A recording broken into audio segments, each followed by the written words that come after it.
What is going on, everybody? What is goings on? Happy Friday. Happy Friday. Y'all, I'm here with somebody you should meet. What is going on, Dr. Anthony Perdue? What's up, sir? Hey man, life man, blessed every day, man. I'll tell you what, man, I was listening to your music at the front end. I used to be a producer. And so I'm getting my little head bop on. But then I remember why I'm a doctor and not a producer, because I couldn't make beats like that, bro. So I nice would intro. I would like to take credit for that, man. But I tell you what, shout out to YouTube. You can be a sponsor of the show. For them free beats they be laying out there. I snagged a couple of them and they help out the production. I tell you that much. But thank you so much for being here this afternoon on this Friday. Dr. Perdue. And again, I will acknowledge you as Dr. Perdue because you put that work in, sir. You put that work in, and now you're here. But just tell people where you are in the world and a little bit about yourself, and then we'll get into it. Yeah, man. So first of all, thank you for having me on the show. I really appreciate it. I know the work that you do, you work hard and you impact a lot of people. So my opportunity to serve you and serve your community of listeners and followers, man, I really appreciate that. I am in the DMV, the DC, Maryland, Virginia area. I live in Maryland. I am a leadership development person, a trainer, coach, professor. I'm a professor at the University of the District of Columbia. I do leadership development for Fortune 100 companies, and I also am certified in emotional intelligence. And my passion is to develop purposeful leaders. So that's what I do. I like to help leaders to become better, to become more purposeful, and to be able to inspire others towards their goals. Man, I appreciate that. And folks who know me after a good little bit is I tell people there's something to community and there's something to just synergy and alignment in the work that we do. And I would say in this season of life for me, I am just multiplying leaders and experts and practitioners in this space of leadership because I'm thirsty for what it can do for others when practiced. And what got you going in this area? And some jumped out at me when you said you intentionally said purposeful leaders. So how did you get going down this path? Wow. So it's kind of like, I think it's two kind of parts to it. The first is the understanding that purpose and being alive for a reason has always been important to me. I mean, I remember, and I write about it in my book, but I remember being 7 or 8 years old and having this kind of thought about, why am I here? And from that time, that spark that really followed me throughout my days. And so folks that know me, they know that I've always tried to find something. I'm trying to find who I am, find greatness. And so it's almost like a life full of experiments. And so about 10 years ago, maybe 10, 12 years ago, I had an awakening where everything was kind of going wrong in my life. And I wasn't really feeling like I had much direction. I was somewhat aimless. I had, made money. I was accomplished, but I didn't really have purpose. And so through prayer, meditation, through a lot of reading, it kind of hit me like an epiphany. Like, I am here. And the reason why I'm struggling, I have been struggling to find my purpose is to find it and then help others to become better leaders. And at the time, I was a client executive for IBM, and I had a lot of people that I influenced, but I did not have a solid line relationship with.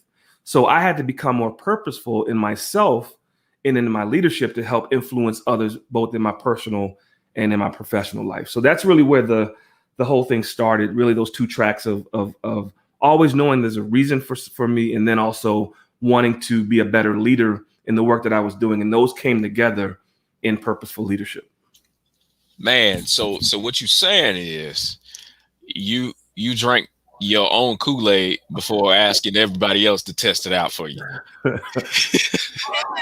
If you want to put it that way, yeah, and at first it was too sweet. It was that country Kool-Aid, it was sugar.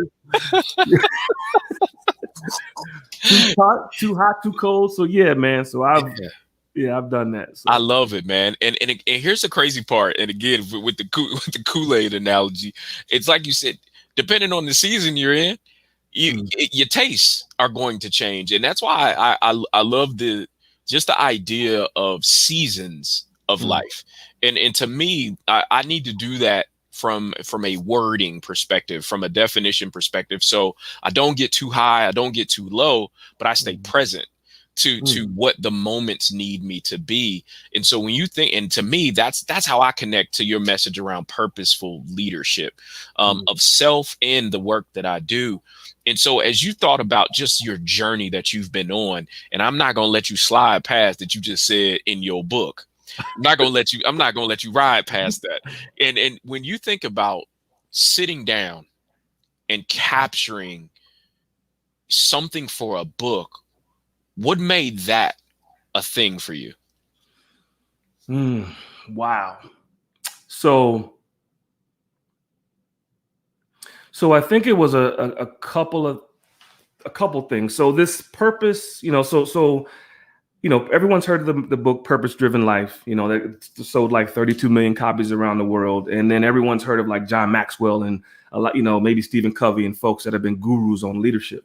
What I did not see and what I wanted to develop for myself about drinking my own Kool-Aid was how could I manifest my purpose into reality? And at the time, I was a software and hardware and services salesman, and I wasn't in my purpose, right? Didn't feel like I was really making an impact the way that I wanted to.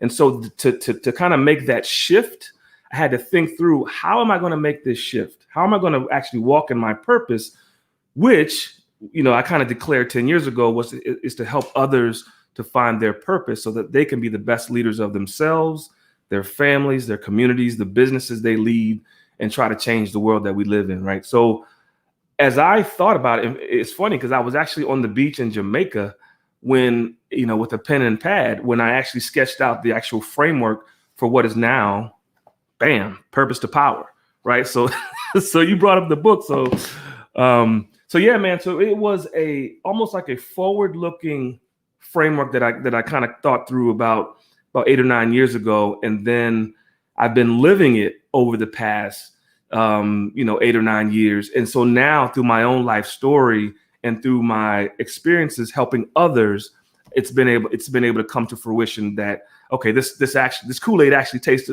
pretty good right now. You know what I'm saying? So yeah. Tell you what, I appreciate that because I am a huge believer in support is a verb, Mm, and that in everything we do, if we really believe in those in our community, then we extend that support without expectation of anything coming back. That, and only I hope for the best that you now become that New York Times bestseller and all the rest of that. And so is the book available on your website? I want to throw that out there right now. Is it so available on your website or Amazon or all the above? So all it will be available. I'm launching the book on June the 14th. Okay. If you want to get advance notice, you can go to my website. It's anthonyperdue.com and sign up. Just hit the contact button. You can sign up, and I'll send you information, directly on when the book is, and the links and all that good stuff when the book is for sale. But June the 14th, so we're a week and a half away. So yeah. Well, congratulations on just that. Just putting that work in that time. And those who are out there and they be like, you know what, I really believe I have something to say. I really believe I have something to share. And we're talking about purposeful leadership here. What made you say yes to doing this now? Man. So I think there's a challenge that we all have, and I think it's a part of the environment, the culture that we're in, right? So with the advent of computing and cell phones and kind of moving forward capitalism, so moving forward the almighty dollar, our attention and what we are influenced to do and be is really driven by marketing. So I would guess that every person that's listening, that's watching, something you did today was driven by someone else's influence, whether it be on TikTok, Facebook, LinkedIn, or any other platform that then kind of pushed you or adds towards purchasing something or doing something. And what I've seen is that the culture and the influences that we have are not all good. And typically it's like OPP, you end up, dealing with other people's problems or other people's promises. In other words, the life that we tend to live is based upon someone else's influence of us. So part of the reason for this book now is to help people to become more self-aware, not just quote unquote woke in the general sense, but actually understanding your own emotional self-awareness, your own self actualization, perceiving yourself, knowing your strengths, knowing your gifts, your talents, knowing your story, knowing, the decades of pain and promotion that's happened to you, and how do you culminate all of that into a purpose that will serve the planet for the better. And so that's really what I'm seeing is we're just being led so much by other things that aren't always positive, and really wanting each and every person to find their own reason for being, their own why, and then lead in that way so that they can influence their families and others and their businesses for more positive outcomes.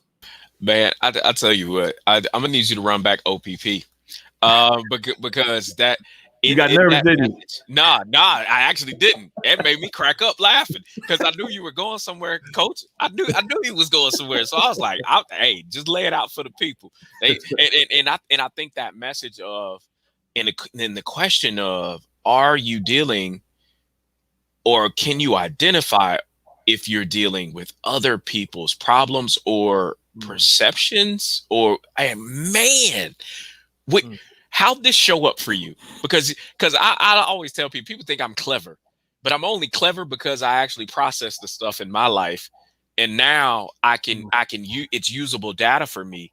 But that as an acronym for you, was that something you had to engage yourself, other people's problems, and how they were manifesting themselves in your life? Oh man, absolutely. And it's almost like a daily battle. Putting on full armor so that you can protect yourself from other people's problems. So a couple things. So number one, I know one of my strengths is creative writing. I love to write. I write every morning. I do it for my own well-being, whether it's journaling, whether it's gratitude journaling, or whether it's just coming up with concepts, creating something. And so OPP in that context is actually something in my book and something that I actually wrote about.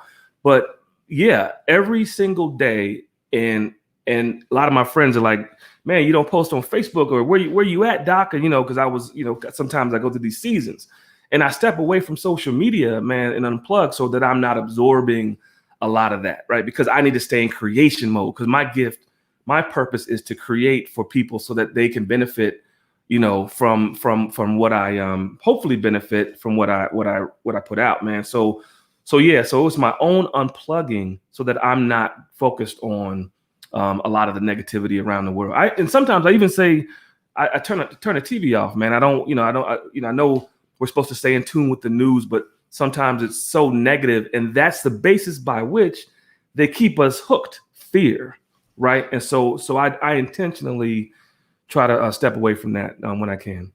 Yeah, and you just hit something there, Doc, and particularly around what are you feeding yourself and the things that you're exposing yourself to. And again, right, from time to time, you, for the sake of information and data, you make sure you're up on the latest and greatest, but you also honor yourself and honor your process of life by saying, you know what, I don't need to check into that because that's something that doesn't serve me.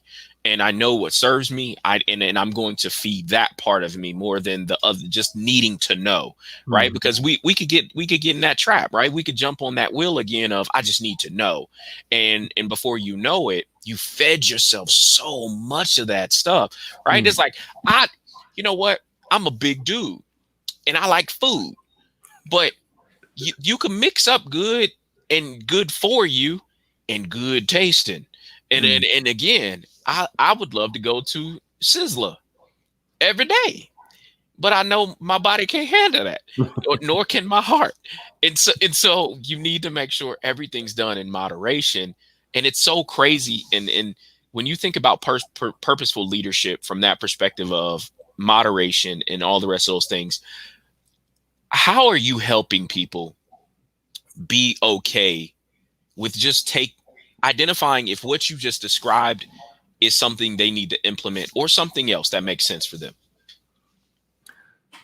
Yeah. So, so in emotional intelligence, there's a term called, well, there's self-perception, but it's made up of three things. It's self-awareness, emotional self-awareness, it's self-regard, and it's self-actualization.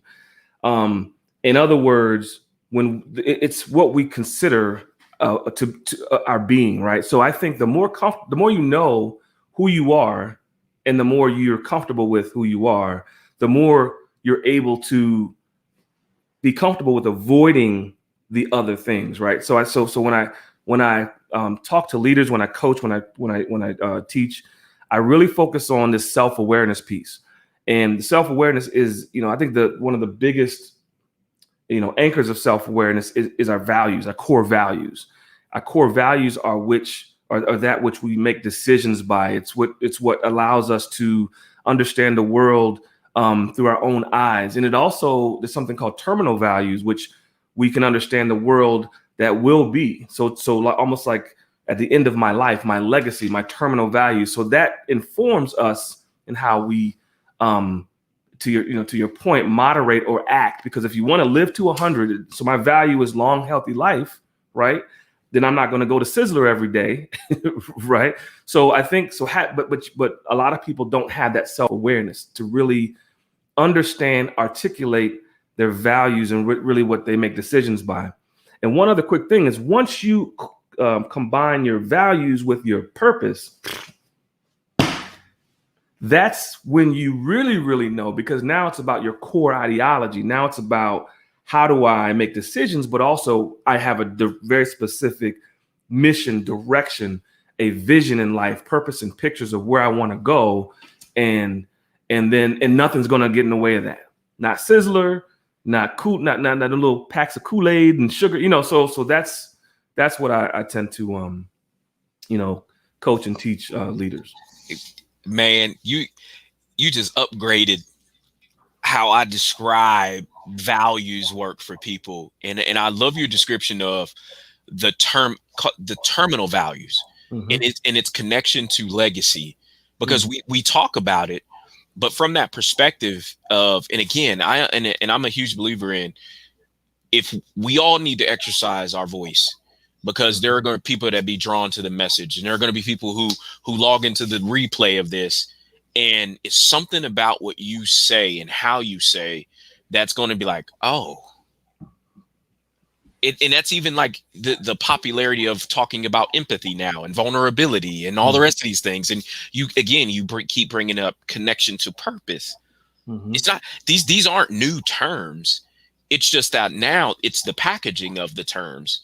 And for you, the intent is saying, hey, these are all resources and tools to give yourself permission to be.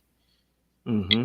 And when you think about the degree program and the path you're on now, how often do you have to give yourself permission to be you? I'll be honest, man. I had to give myself permission every day, because when you whether you write a book or whether you have a podcast or whether you're a coach, whether you're working, someone always wants something from you, and so sometimes you have to feel like you're on, right? And so sometimes, again, going back to values come in three. There's instrumental and terminal, which is kind of like now and later.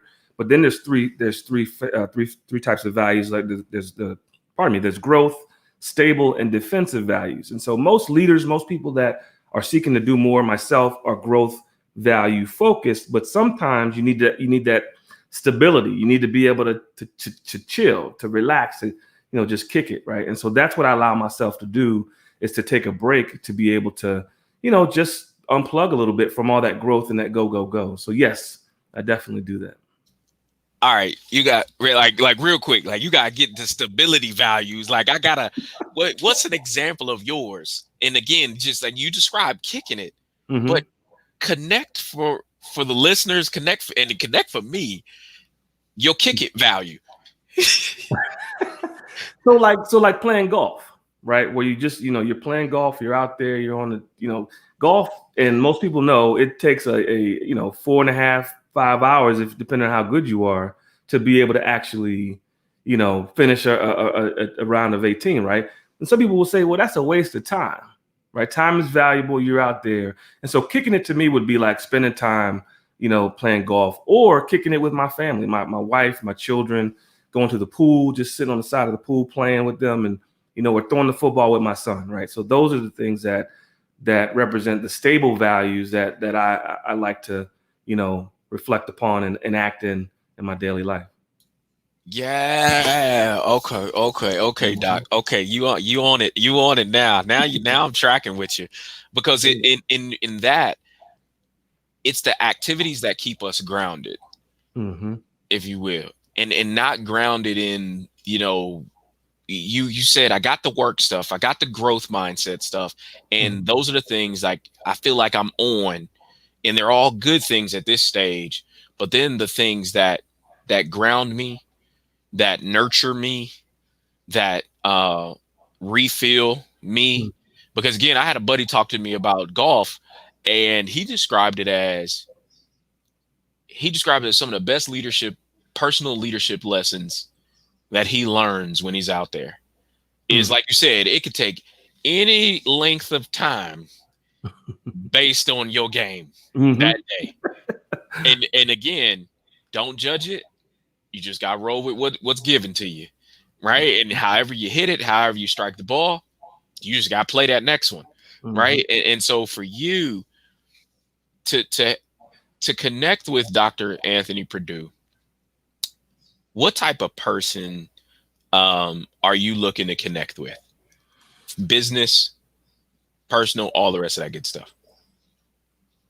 Yeah, so I think it's number one, someone who wants to better themselves, to be better, right? To be their best self, their best life. Uh, again, I'm really growth value focused. So things like love and hope and service and kindness and humility and faith and belief and joy. These are growth values, right? Self actualization, purpose. That's the realm that I focus in. It's kind of like that. It's a term called positive psychology. So how do you become your best self? And the Greeks used to call it arete, becoming, living your best life. So those are the folks that I tend to deal with, that are not problem focused, but more so positive and growth focused and optimistic towards becoming better. I was reading a book called Working Backwards by the leaders in Amazon, and one of the sayings for the leaders is that great leaders don't believe that their body odor smells of perfume or cologne. In other words, there's always room to grow, always room to become a better leader of yourself and of your team. And so, folks that really have a growth mindset, that are leaders that are trying to make it to that next level. Let's say if they're kind of manager, or and trying to really get to become a director or a leader. I deal a lot with those people, helping them to get to that next level, to find themselves, to get more self-aware, their strengths, their emotional intelligence strengths. I'm certified in that assessment for multi-health systems. Their values, their assessments, we can use to understand their values, their strengths, and strengths finder, and different ways of understanding competency and character strengths. And then really putting together a vision, a leadership vision, where do you want to go, and helping create a plan to get there. So folks that really want to get from here to there and continue to grow, that are optimists and growth minded. Man, I appreciate that. And definitely, if you're out there, and again, I always like to say there is a coach for every person. And like I say, every coach has the opportunity to say yes or no to you too. And so when I want people to find you, I don't want to hoard you because Dr. Foster, who shot a message out there, we are all connected through a community of good men, brothers, and created a core group that definitely leans on each other and their expertise and all the rest of that good stuff. But I want people to find you. I want people to connect with you. How can they best do that? I'm on LinkedIn, so Dr. Anthony Perdue. That's probably, a lot of people are on LinkedIn and able to follow me there, or connect with me there. Just send me an email, and also my website. It's www.anthonyperdue.com. Go there and reach out. Just click contact. Let me know what you do. I do leadership training and development. I do leadership coaching. Really focused on, again, that growth mindset, that finding your purpose, your vision, your leadership vision, understanding your strengths, and creating a roadmap so that you can become a better leader. So I do a lot of that, as well as different workshops as well. So anything you need leadership, reach out. Again, www.anthonyperdue.com, or hook up with me on LinkedIn. Well, I tell you what, this is a snippet, y'all. This is tip of the iceberg. And hey, June 14th, go to the website, get your pre-launch notifications. Make sure you in line to get your copy. And I'm gonna definitely make sure I'm gonna lock my place in line to make sure I have your book, because I might be quoting you. No direct citing as I'm along my PhD journey. So I'm gonna make sure I utilize Hey, you man. as some resources, brother. So thank you so much for spending this time with me today. Oh, man, it's my pleasure. Quote on, quote on. So appreciate you, man. I got you covered, y'all. And so again, this is another episode. Thank y'all for hanging out with us, those who checked in live, and those of you who are going to catch the replay, hashtag replay, and come and check us out. You never know which friend is going to show up with the boss. So until next time, folks, continue to be well, be safe out in these streets, and we'll talk to you soon. All right, y'all. Have a great one.